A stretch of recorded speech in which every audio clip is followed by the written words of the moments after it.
Oiler with the pick. They win the World Cup in 2006. Sidney Crosby, the golden goal. Welcome back to the Gameplan Podcast. I'm your host, Sean Porter. Connor joining me tonight. And we just witnessed the Florida Panthers tie up the series 2-2 after a 2-0 victory about a half hour ago. And all I want to say is what a game by Joseph Woll. That was probably the best game I've seen him play in a Toronto Maple Leafs uniform tonight. 37 shots on goal, 35 saves, 9.46 save percentage. He was just a beast. Yeah, he was doing really well tonight. But I know you didn't get to watch too much of the game just because you were working most of it, but the Florida Panthers were banging away the entire game. They were on the time on attack. They had double their shots, I think, just halfway through the second period. Toronto just could not get any offense. They had 4 penalties in the first period. It was brutal. Yeah, Wall did have a pretty good game, saving 35 shots out of 37. But yeah, so he had a really good game as well. Although there were more shots against Wall this game. You can just tell that the Panthers want to win this series. Obviously, who doesn't want to win a series? But they have the team to go to the finals, and so do the Maple Leafs too. But they just played a way more complete game. Really well today. They played as a full team who wanted to win, where the Leafs they could not get anything. Their defense was collapsing. They couldn't get anything offensively. Again, like you said, credit to Bobrovsky for the game he played. He was stopping everything. But again, the offense just was not clicking. On their power play, it wasn't there. Late in the game, they pulled their goalie. Couldn't really get a good opportunity going. They weren't playing like a team. If you looked at the Florida, one of their goals, cross crease, team game plan that they put in, and they accomplished it, man. Florida played a really good game, so hats off to how the Panthers played. Toronto's going to have to respond when they play next. Disgusting. It's making me sick that we could have won last night's game. It was a really good game, so I don't blame the Leafs for losing that because both teams did play really hard, including the Leafs. But if they put that much intensity and that much effort into today's game that they put into yesterday's or 2 days ago game, man, we could have won this game because we just didn't have we didn't have enough shots on goal. No. And man. Again, I think it's coming back down, and I might get some shit for this, but I think it's coming down to Matthews. I think Matthews has three goals in this series, which is really low for him. He needs to come out and he needs to score. I was watching him. I was waiting for him to do something, and it was not there. He had 3 shots on net, which is something you like to see, but at least one of those has to go in the back of the net. He had no points, obviously, because it was 2-0. Didn't seem like his head was in the game. Nylander, who's also been having such an amazing series, again, could not find him putting anything into the game. 4 shots on goal, but there was nothing else to be had from there. Mitch Marner looked like he was just a pylon on the ice. There was a time, so many plays where he's had to play defense, which is not what you put Marner on the ice to do. You put him on there to play offense, and the fact that you're relying on him for defense in certain aspects of the game, he was chasing Panthers players on the rush. It was not good. He had complete donuts, 0 points, 0 shots on goal. It was an ugly game for Toronto. Yeah, for this series, I'm going to have to get my hats off for Domi, Nyes, and their depth players are really stepping up, which is surprising. When their main players aren't the ones to be there. So I'm really happy with them. And we said before that the X factor in the series, or just in the playoff general, is going to be the goaltender. I think the X factor now is the penalties that the Maple Leafs get, because it's ridiculous how many penalties they get. They're up 5-4. The other team had a penalty. The Panthers had a penalty, and we just got a penalty at the end of the second quarter period. Yeah, and I'm like, man, they blew that away. They could have capitalized on that, and they blew it away. Not much more else you can really say. Panthers just outplayed them in every single aspect. So many ridiculous penalties. Like, remember the other game, Domi had a cross-checking penalty? I don't agree that was a cross-checking penalty. No, obviously some of them can obviously be argued between whatever, but at the end of the day, if it's called, it's called. Yeah, but you got to, if you're a Leafs, you got to remember what you're playing right now. You're playing in the playoffs. This is probably as far as you've gone in so long. So these stupid penalties, if they get in your head, if these players get in your head, Bennett gets in your head. That's how they win, is they get in your head by being aggressive. You got to ignore it. You have to ignore it. You have to be very poised. You have to, they're shoving you, they're slacking you, they're hacking you. You got to walk it off and you say, all right, you want to do that? That's fine. We'll go back. We'll put a goal in the net and we'll show you what's up. So yeah, show them what's up by scoring on them, not by cross-checking them or doing these dirty plays on them. Or even wait till the end of the game and just like maybe give him a little shove or punch him. You can't retaliate in a series like this where it's going to be a grindy one. So Leafs are going to have to bounce back on Wednesday, like I said, or Friday. Sorry, Joseph Wall Wednesday. I was right. Joseph Wall played the best game I've seen him. I already mentioned. If he can play like that for the rest of the games, and if our offense can actually step up, I think it could be Toronto win the next 2 and take it home. But again, it's going to be keeping penalties in check, not retaliating, and making sure that Austin Matthews gets his fucking head of the game. Yeah, and like I said, the X factor is going to be the penalties. Yeah. Panthers are way more confident on a power play than the Maple Leafs are. Like, I just see them passing the puck around the whole 2 minutes while when the Leafs are on a power play versus like the Florida Panthers are actually just like trying to get most shots on goal when they're up a man. So, man, these penalties are good. They got to come back on Wednesday. Jets and Stars also played today. I don't know if you caught any of that, but the Stars won 5-2. Dallas leaves 2-1 in the series, which coming into the playoffs, I already said I didn't even think the Stars were going to pass the first round, but I'm sure Mikko Ranson listened to the podcast and was like, all right, bet. And he just came in, drops 3 points, 2 assists, a goal, 2 shots on net for Dallas. I mean, not really much more I can say about him. The Dallas Stars are really proving themselves in the playoffs right now with the way they're playing. Yeah, we should get a tracker for how many takes that you've made have been wrong so far because you said the especially on Avalanche that. are going to the finals. I said they were final favorites. I said they were going to the finals. I said they were finals favorites. There's Dallas a difference. Was going to be knocked out first round. Well, although I did say Winnipeg was going to win the series too. It's only been 3 games. Yeah, Dallas is only up 2-1. You know, there's any chance there's still the games in hand to be played. Yeah, there's only 2 up. They still need 2 more, and there's very, very lots of hockey to be played. They can easily take that back, but a little like I'm not shocked, but a little surprised that Dallas is really pumping the gas on that. Caps and Hurricanes played yesterday. Carolina leads 2-1, swept 4-0 in yesterday's matchup. Hurricanes, I think we talked about it a little bit. Man, this team is a lot better than I thought it was. You know, on paper, you look at it and you say they're a good team, but playing the way they're playing, they're doing really, really well. I would not be surprised if you see a Hurricanes, Leafs, Panthers, whatever in the conference. Hurricanes could even go all the way to Stanley Cup Finals, which would kind of be crazy. If you look back at the beginning of the season, that was definitely not on my bingo card, but they're playing out of their minds right now. So, yeah, this is very weird because I had the Capitals going far in the series. I didn't think the Hurricanes were going to be this good, but winning 4-0 against the Capitals, they're really trying to prove something this year. So hats off to them. They're doing really well. They're playing really fucking well. Golden Knights and Oilers, and what an ending that was. I know we were talking about that before we started recording. I thought Oilers were going to go on to OT, take it in OT, go up 3-1. Nope. Yeah, I haven't seen a buzzer beater in hockey in so long. And that was an actual buzzer beater. That was a real buzzer beater. The one thing I want to say, Stuart Skinner, what are you doing, man? What are you doing? This guy, I don't know, on that goal, when you have your defenseman there kind of chasing him, you saw Riley Smith, he kept going away from the net toward the corner. When he's doing that, Stuart Skinner does not need to push up like he did. All he has to do, sit back in the net, cover the corners, and don't play so aggressive. He was all the way out past the blue paint, past the red line of his crease. So I don't know what he was doing so far out. All he had to do was kill it for a second, literally, stay in the crease, make him make a tough shot. Chances are you're going to save it anyway. So the decision-making on Stuart Skinner there was really weird for me when I was looking at that. Yeah, when I checked Instagram after the game, they showed a overhead eagle-eye picture of the net during the last second of the game, and it's like, bro, you could not see the goalie in the whole net crease or anything. Like, why is the goalie not there? Just stay there. Your defenders will get the puck. And then, even if he gets a shot on net, you're still going to be there in a good position to make a save or make him hit the post, shoot it wide, just anything. All you have to do is stay in your crease, stay in the net. There's a second left. Like, if you stay in the net and he scores, okay, I'll give him to that because that would have been a beautiful shot and a beautiful play by Riley Smith.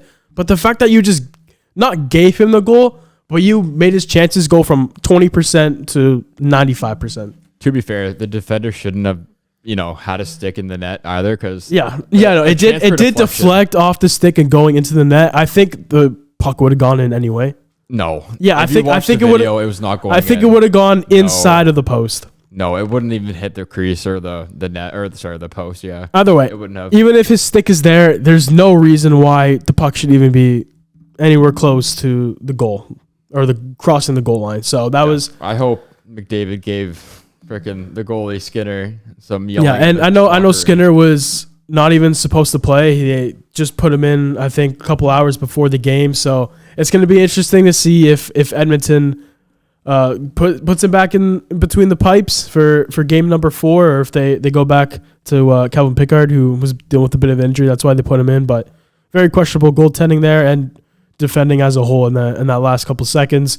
IHHF is going on. If you like international play, it's been pretty exciting. Canada's roster, who's 2-0 now. If you look at the roster, I mean, I'd be surprised if they don't walk away with a gold medal. I mean, you already have Sidney Crosby, which already says so himself. The international accolades that he has. That guy's not in the playoffs. Yeah, well, his team's ass. But I didn't watch the game they played, but I was very, very excited to see Marc-Andre back in the net before he retires. I saw a post-game interview with him and watching him play for Canada, which he played on the 2010 team when they won, but he was the third string behind Brodeur and Luongo. And obviously, he was behind Carey Price almost his entire career. So he never really got the international recognition or play that he had during his prime. So 40 years old, playing for Canada now, it's pretty cool to see. So it'd be nice to see him walk away with the gold medal as the starter. Yeah, it was surprising to see him actually speak English today. Okay, I sent you that, and I've told you so many times before. That guy knows how to speak some English. Reminiscence of some Darko Royakovich post-game conferences. Yeah, there's a big difference there. USA, I think, obviously, who's in Group B, USA, Canada finals is probably looking the most likely out of anything to happen. But keep your eye on that. That's always something interesting and exciting. I like watching. Russia's got some pretty good players too. Although their best Russian player is in the playoffs right now. Yeah, so. I mean they have Gino, they have Malkin, who I think is playing for the team now. But they have Kucherov, obviously. But keep your eye out for that. That's going on now. They'll be over in a couple weeks. But it was fun to watch Canada, especially when Crosby and McKinnon and Fleury are all playing on the same team now. Every single podcast, I have a dark horse winner, and this time I have it for Russia.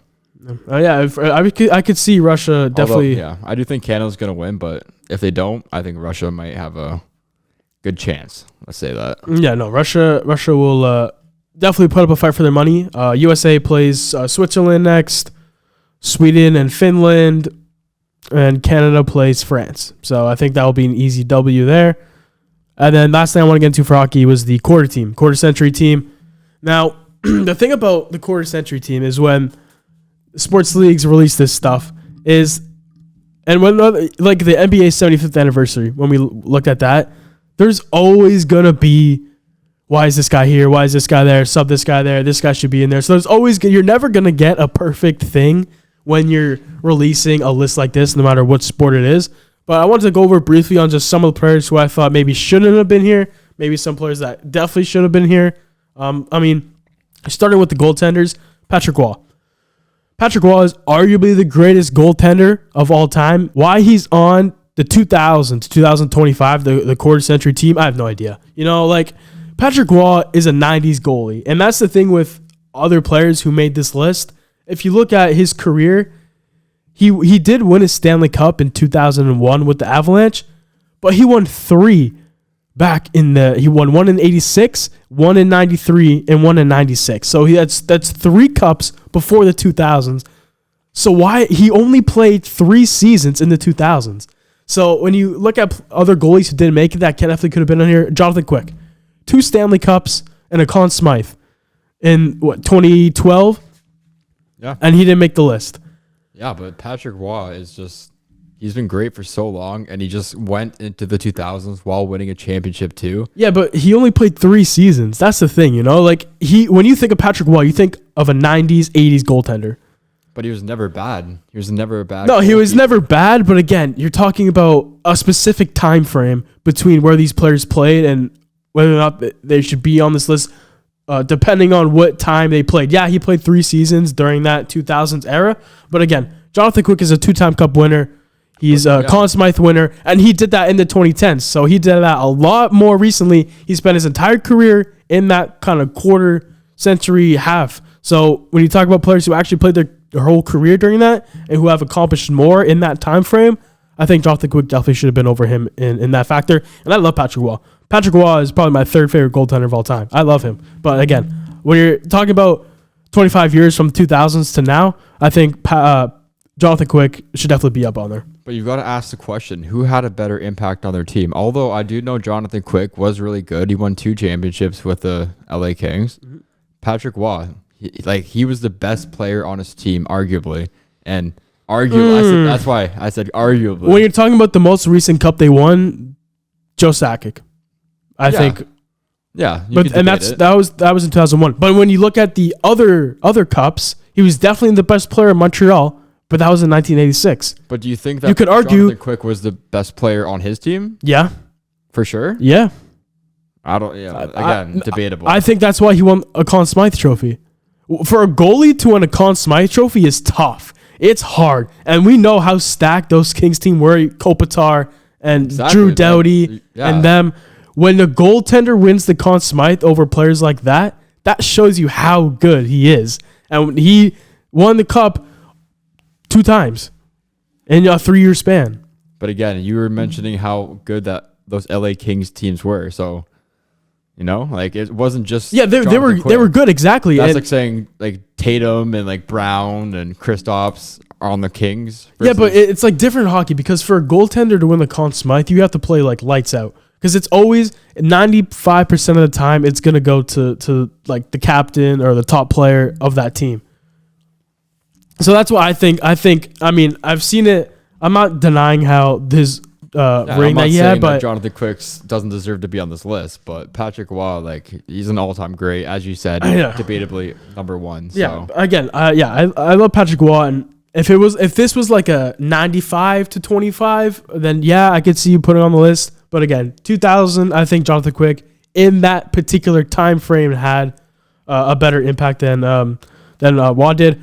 And I've seen some people say Fleury shouldn't be on here. Obviously, they don't know what the hell they're talking about. 3-time Stanley Cup winner, Vezina winner, 2nd in all-time goalie wins. Without Fleury, the Penguins have maybe 1 Stanley Cup. And Crosby's not the 5th best player of all time. 3 top 3 draft picks on their team, but yeah. Well, I'm just saying, as Marc-Andre Fleury has been, people say he's overrated. Bro's probably the most underrated goalie in the last 25 years. He's gotten attention because he's played for the Penguins his whole career, who's been one of the best teams we've seen with Crosby and Malkin in them. But if you look at his numbers, he's had some off years, of course, but his numbers have always been consistently pretty good. They haven't ever been amazing, top of the tier, best goalie in the league, but in his prime, he's put up some really good numbers. So for people to say he should be on here is very, very faulty, to say the least. Yeah, it's pretty hard to debate when you got Crosby, Malkin on your team, all these players. But again, you're not going to win the Stanley Cup with a bad goalie. If you're in the NHL, it's really hard to be a bad goalie unless there's you can be a bad. Who won the cup last year? Yeah, Panthers. Yeah, and you know who their goalie is? Sergei Bobrovsky. Yeah. And you know who Sergei Bobrovsky is? He's been one of the best goalies we've seen in the last 10 to 15 years. Yeah, okay. So a big reason why they won the cup is because they have an elite goaltender. But how many goalies can be the best goalie? Because you said the last 10, 15 years.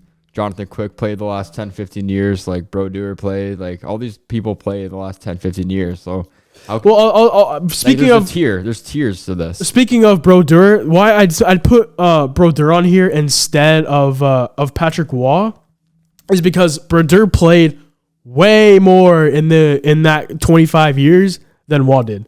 If you look at Brodeur's numbers, I think he retired in 2014 or 2015.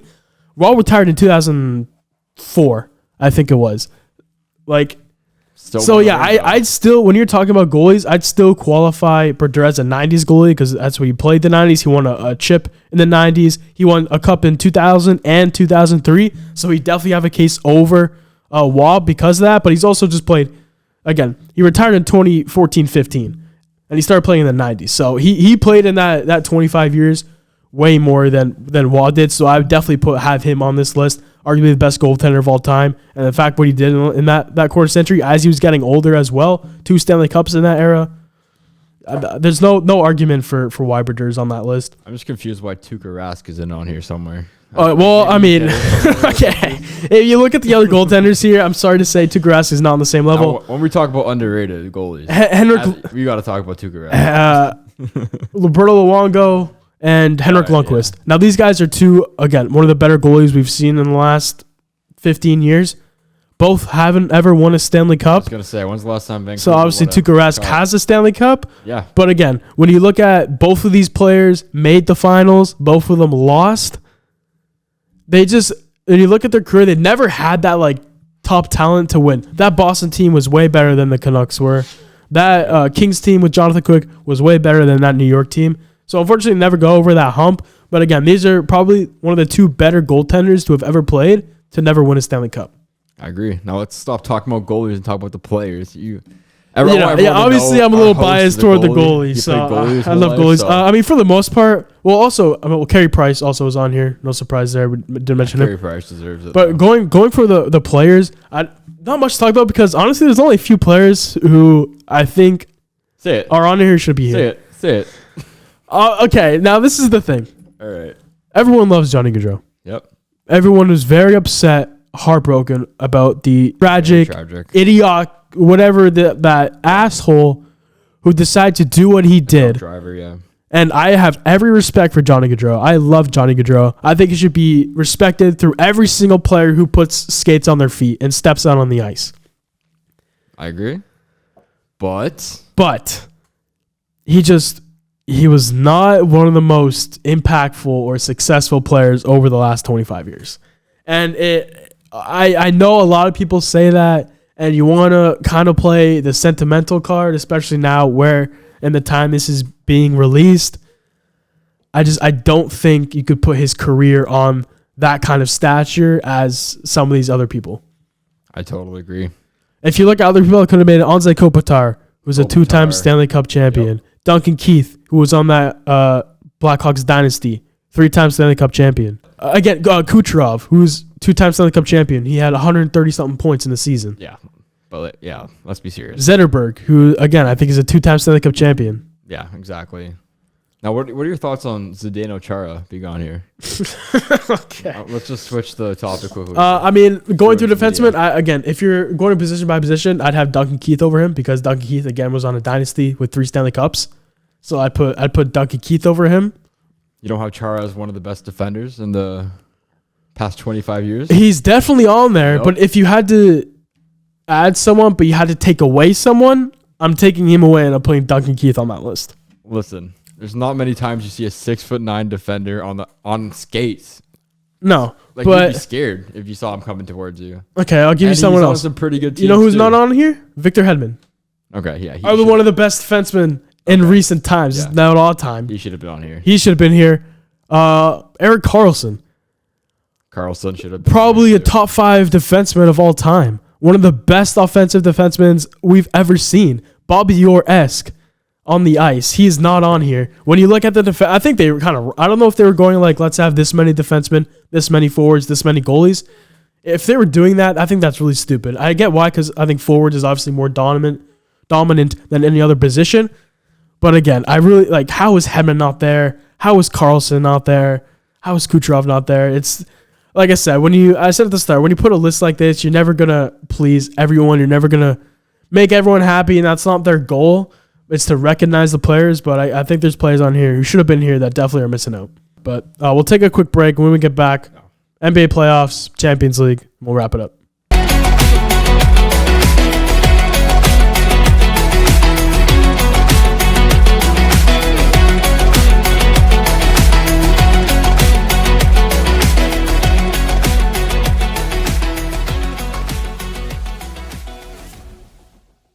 Nuggets and Thunder played their game 4 today, and what a shit show that was. I don't know if you saw the beginning, but I was watching the game. I was watching on Twitter. Everyone was putting like memes and stuff. The Thunder, I think, from 3-pointer in the first half were 1 for 11, and I think the Nuggets were like 1 for 14. It was a brutal game from start to finish. The Nuggets had 8 points going halfway through the second quarter. Jokic probably played one of the worst games we've seen him play in recent. MPJ had 30-plus minutes, dropped 3 points. It was a disaster. Yeah, Jokic had a bad game, even though he did have 27 points and 13. When you look, he had 27 points. When you look at his efficiency, but he could have had like 40 points and 13 rebounds. But this game as a whole just was not impressive watching. If you look at the Thunder, Shea had 25. No one else touched anywhere close to 20. When you look at the Nuggets, Jokic actually said 27. AG with 15. and then 17-17, so it was more balanced. But when you're playing 41 and 44 minutes, you expect more than 17. Yeah, like I said, going into the series, that the Thunder have way more depth than the Nuggets. Like, the Nuggets are running an 8-man rotation right now compared to the Thunder's, 10-man rotation. Yeah. Like, they have that much more depth. But, watching this game, that's not expected. To see how, inefficient everyone played throughout this entire game. I don't know. So, at some point, MPJ had 3 points in 34 minutes. At some point, you got to sit him down and put some bench players in. But they've also been doing that. MPJ has been sitting most of the time if you look at him. I think Westbrook was also 0 for 10 at one point in the game. Yeah, but that's why I was surprised. Westbrook's supposed to be a spark plug off the bench, and it really didn't show this game. He should have been driving way more instead of shooting more. I don't know if the altitude got to the Nuggets team or what was going on. They've got to be the low altitude. MPJ 1 for 7. Jokic 2 for 8 from 3. Jamal Murray 5 for 15. Braun 4 for 11, and Westbrook 2 for 12. Yeah, it's AG was the most efficient at 5 for 10 for 50%. If they would have made 2 to 3, 4 more shots, they would have won this game because it was only a 5-point loss. And that says something. If you're shooting this bad and you're only a couple points away, that shows you from a game aspect perspective as a whole. Even the Thunder didn't shoot well. Homegrown 4 for 10, and Jalen Williams 2 for 13 is insane. Yeah. 0 for 5 from 3. Homegrown 0 for 3. Shea 0 for 5 from 3. Lou Dort 2 for 10. No one can make a single shot on any team. Yeah, it's just ridiculous. That's nobody's making any shots right now. No, I'm sure everyone who's watching probably turned the game off halfway through it, unless you're a diehard fan for both teams. It had to be a boring game. It was like watching a WNBA game where just no shots are going in, and it's a low scoring game. That's crazy. I love WNBA, by the way. Yeah. No, that was a pathetic game to say the least, but Thunder ended up winning it. Still think Nuggets are going to come back and win the next 2 games. It's such a fluke match that we just saw that I don't think is going to happen again. I still think Nuggets are going to come back out on top and win the series. Yeah, this is rare. Jokic is never going to have this type of game again. He's going to be the man. He's taking this to heart. Next game, he's going to... No player from either team is going to play like they did again. Cavs got their bags blown out by the Pacers today, 129-109. And man, I know you had them as your dark horse. The Pacers are playing with fire right now. Told everyone on the podcast listening right now that the Pacers are going to the finals.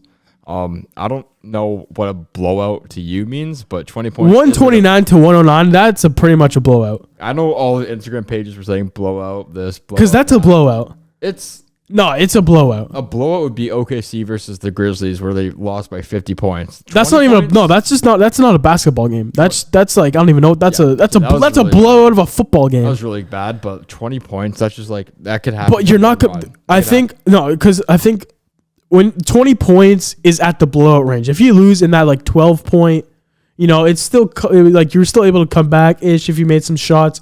15 maybe, but when you're 20 points and you lose, I think that's, if you're not going to qualify that as a blowout, it's definitely borderline. Yeah, I didn't watch this game, but just looking at the stats, these guys need to do better. Evan Mobley, 10 points, 5 rebounds.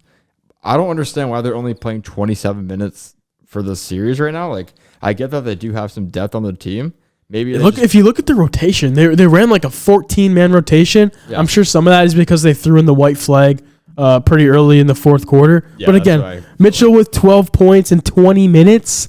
This guy was averaging 35 this series. Yeah, you said you wanted him to be MVP, I'm pretty sure. I didn't want him to be MVP. I'm just MVP caliber player. No, yeah. And this is showing why he wasn't MVP. Why is Dean Wade getting 11 minutes? Why is C. Porter Jr.? I don't even know his first name. Craig Porter Jr. Yeah. Again, I think because they threw in the towel pretty early before the game ended, is a lot of these bums were getting these garbage minutes. But why is it even that to begin with? From your standpoint, Mobley has to do better from the tip-off to start off the game. Jared Allen with 2 points and 2 rebounds is unacceptable for him as well. Yeah, that's crazy. Cavs 2 bigs are wandering around, going on a field trip to cross country or something. They're just working on cardio.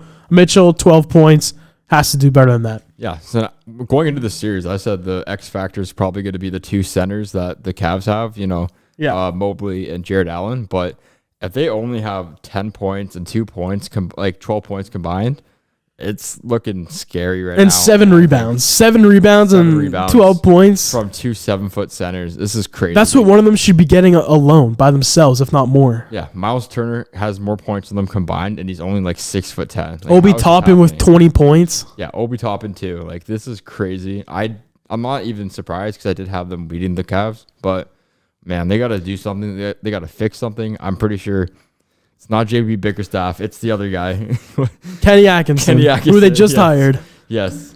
I really like him as a coach, and I don't know what he's scheming against the Pacers, but whatever he had in the game plan against the Pacers, it's not working, and they got to switch to something new. I think if they go on to lose this series, I know they just hired a new coach, but maybe... No. They're not firing him. I'm not saying you fire him, but this is how many years in a row where the Cavs team have made the playoffs and have gotten bounced in the second round. They changed coaches. They've, brought in different players. Maybe it's you trade a Mitchell. Maybe it's that dramatic where this team wants to win. You bring in Mitchell a couple years ago. It works in the regular season, but it's shown it does not work in the playoffs. And I'm not faulting the Cavs that much like it's Mitchell's fault, because it's not. He's light years ahead of everyone else on this team. But looking, if I was a Cavs fan, it's been, how many years in a row now where you get bounced in the first, second round. If you really want to win now, I think a big change has to be the move, because you can get 70 wins in the regular season, but if you can't get past first, second round of the playoffs, that doesn't mean anything. I don't know. It could just be a matchup issue. Like the Pacers match up against the Cavs. But again, this team had 65 wins. The Pacers had but they only played 50. They only played the Pacers like 2 or 3 times during the season, so it's like it's just a matchup thing. Even matchup on paper, I'd say they're pretty evenly matched. Okay, on paper, the 2018 Cavs should have won the finals. Like, on paper doesn't mean that much. No, but I'm saying throughout the regular season and on paper, like when you look down at the roster, I think the Cavs could easily match the Pacers. So I think maybe it's a scheming problem, maybe it's a game plan problem, but could just be a bad game too. It could be. It could be that. I mean, we just talked about it with the Thunder and the Nuggets. I mean, that was a bad game by everyone who stepped foot on that court.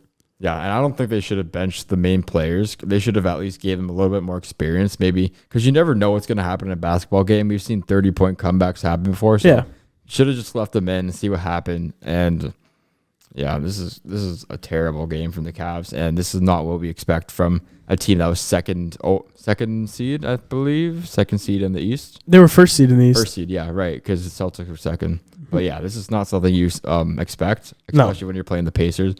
Even though I do like the Pacers. If you like the Pacers to win, though, did you have them winning 4-1? Probably not. Not 4-1, but I did have them winning, like maybe in game 6 or game 6 7. games, 7 games, yeah. But if they win 4-1, I'd be very, very shocked. But again, they do have Siakam, who is a champion player himself. And he had 21 points in 21 minutes. So obviously there's a blowout early in this game, and then both teams just play their garbage man to play up. Well, if you can stop Obi Toppin from dropping 20 points, which is already ridiculous in itself, I mean, now you're probably only losing by 5 or 6 points. Yeah, how do you let Obi Toppin drop 20 points when you have 2 7-footers in the paint? Like, I don't know. I none of us watched the game, so we couldn't see for our own eyes what was going on, but yeah, like both their big men outplayed the Cavs' big men. From the clips I've seen, the Pacers were dominating from the tip-off. Yeah. So Evan Mobley, DPOY, when he lets this guy score 20 points on him. Okay. Yeah. Very concerning for your Cavs fan. Timberwolves and Warriors also played yesterday. Timberwolves 102-97, and they go up 2-1 in the series. They play tomorrow. Who do you have? I mean, it depends when Curry comes back, because Curry is a big X factor. I've seen multiple sources. Curry's not back until expected to be back until at least game 6. So they're going on game 4. That's 3 games without Curry, where the T-Wolves could easily take advantage and wind this series up and take it home. Yeah, and Julius Randle's really playing well right now. I still wish Cat was on this team, but Randle's really triple-double in his last game. Triple-double, 24 points, 12 assists. Like, he's playing really well. Same with Edwards, but we expect this from Edwards, even though he did have some bad games. But when you're missing Curry, who's your main guy on the team, top 75 player, top 1 point guard of all time, it's going to be a little bit tough to win against the Timberwolves, who have a nice young team on their roster. But like the Warriors do have a good team on there. If you look at the spreadsheet, Jimmy Butler, 33 points. He did everything he could. Jonathan Kuminga with a 30 bomb. He's not going to be doing that every game. So the fact that he dropped 30, if you're going to win without Curry, you need players to do that. Yeah, Jimmy Butler is the type of guy to either get 33 points or 4 points in a game. It's nowhere in between, especially in the playoffs. It's either great or mediocre. Yeah, Draymond Green, I know he's not a scorer, but 2 points, 4 assists. When Curry's out, you have to do better than that. You got to score more. And it was a relatively close game. They only lost by 6 points? Yeah, it was only 5 points. Yeah, 5 points. So if they did have Curry, just imagine instead of Pods, I hate Pods. I don't know. He has 5 points in 39 minutes. He was so overrated this year and last year. I just hate this guy. They say he's the next point guard for the Warriors when Curry leaves, but this guy, when the lights are shining, he's just too afraid to perform or anything. Yeah, give those minutes to Curry and the Warriors probably win. If you gave 39 minutes to Curry, he would have had at least 20 points and won by a blowout by your standards. Yeah, well, yeah. If you put Curry in there, obviously, I think the result of this game is very, very different. The Timberwolves, again, who another team running a 7-man rotation, who only had Randall and Ant come out to play. No one else did anything productive. So if you're a Timberwolves fan, if you're going to take this series, you're going to take it while Curry's away. This could be promising for the Warriors because you don't have Curry and you only lost by 5 points, but I don't think Kuminga's going to drop 30 again. Yeah, he's coming back game 6, but he's coming. They could lose in the next 2 games. Yeah, they could. Timberwolves could win before he even has a chance at coming back. Yeah, that'll be tragic. So it'll be tough for the Warriors. I don't think Kuminga's going to drop 30 points again. Yeah, and then if Curry does come back, it's 3-2 in the series, and it's going to be kind of tough to come back from that. So. Yeah, Warriors are going to have to start praying. Celtics and Knicks played the game yesterday. Celtics finally came out in this series, and I'm rooting for the Knicks, but Jason Tatum finally came back after 2 games of being in Cancun, ordering pina coladas on the beach, dropped 22 points, 9 rebounds, 7 assists in 40 minutes. Celtics, I watched a bit of this game. The Celtics, this game, they really looked like they wanted to win. Yeah, I know, I agree. But Jason Tatum, 22 points. He should be having more. I know they won by whatever, 20. Well, that's what we were talking about before. They had the depth where if Tatum only drops 20, 22, that other players can pick it up. Pritchard with 23. But I think this is just another case of bad games for a player or for a team. OG Anunoby, 31 minutes, 2 points. I know he's a defensive player, but he's known for scoring more than this. He's a 3-and-D player. He can also drive to the rim. He's not scared to drive to the rim. He can score more than 2 points, and I know he can. We've seen it on the Raptors. We've seen it before. Josh Hart, 10 points, 6 rebounds. If you're not going to score, at least get more rebounds. So we know he's known for his rebounds. And I'll hand it to Brunson. He had a really good game. Maybe get more assists as the main point guard of the team. He should be facilitating the ball a bit more, trying to get players like OG Anunoby open a little bit more. Cat should, 21 points, 15 rebounds. He's really that man getting the boards that game, scoring a lot, scoring well. It just seems like the last couple days, no one's been playing well for any team. Yeah, the X factor is just going to be not chemistry, but how well they play together. Because Bridges 12 points, OG 2 points. If they scored a little bit more points, this would have been a little bit more competitive. And they did have a good first 2 games in the series. So I'm not too worried about the Knicks. I do think the Knicks are going to win the series, but they got to put it together. They got to let everything slide. That's not this NBA playoffs game. This is, you're playing the Celtics. You're playing the defending champions. You can't be missing this many shots. Game 4 is still in New York, so the fact that they have another game when you're already up 2-1 in your home court, they have to take advantage. If they lose that game, then they go back to Boston, where Boston I know they won 2 games there already. But when you're tied in the series after being down and you're going back to your home court, the momentum is completely going your way. So if Knicks want to close out their series, I think tomorrow's game is a must-win for them. Yeah, this is giving me Maple Leafs vibes right now, where they win 2 games first of all, and then lose the 3rd game, and then you lose the next 2 games. But the Knicks, they're at home right now. They won 2 games in Boston. Yeah. And they're home now. So I'm confused why they lost by 22 points. But I'm surprised as well. But if you win in Boston, but if you lose 2 games at home, the Celtics, who, like we said, lost, but the Celtics are going home okay, We're going back to our home court, and we were down 2-0. We just won 2 games in a row.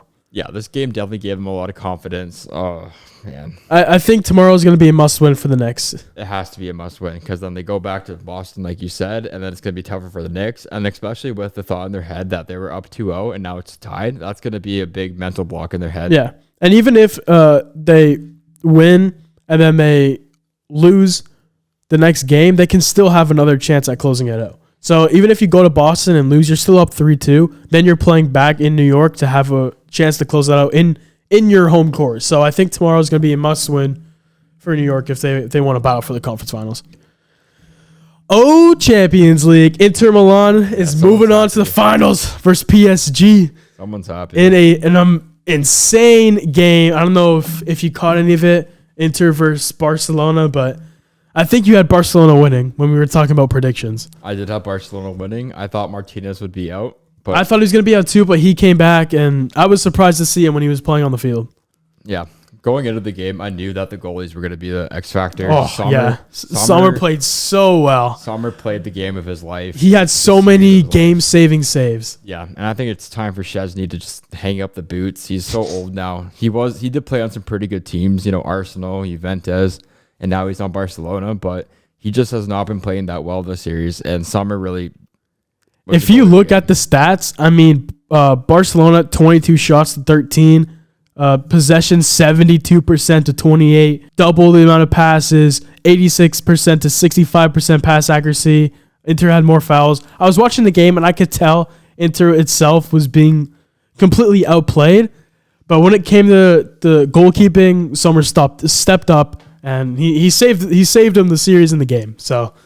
Yeah, hats off go to Inter Milan. Really didn't think they'd win it, especially since they were down 3-2 within the 87th minute. And then Acerbi and then Acerbi gets it in the +3, and then Fratesi gets it with the 99th minute mark. Yep. And you said I didn't think Lautaro was going to play. He comes in, he plays, he drops a goal in the 21st minute. Yeah, just what a shit show from Barcelona. Yeah. I feel like they should have won this. They have such a great team, and I know Inter has a really good team too, but...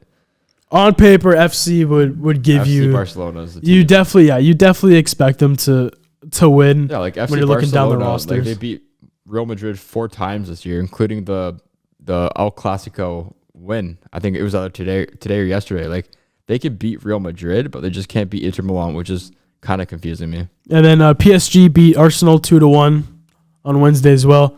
I think you had Arsenal winning, so I don't know. Nope, I had PSG. You had PSG winning. I thought you had Arsenal winning. I had PSG winning because they beat Liverpool, my team, in the Champions League, and I watched the whole game, and they just have such a great team. I know that Dembele didn't score this game, but Dembele is really a player to look after. Ruiz and Hakimi scored.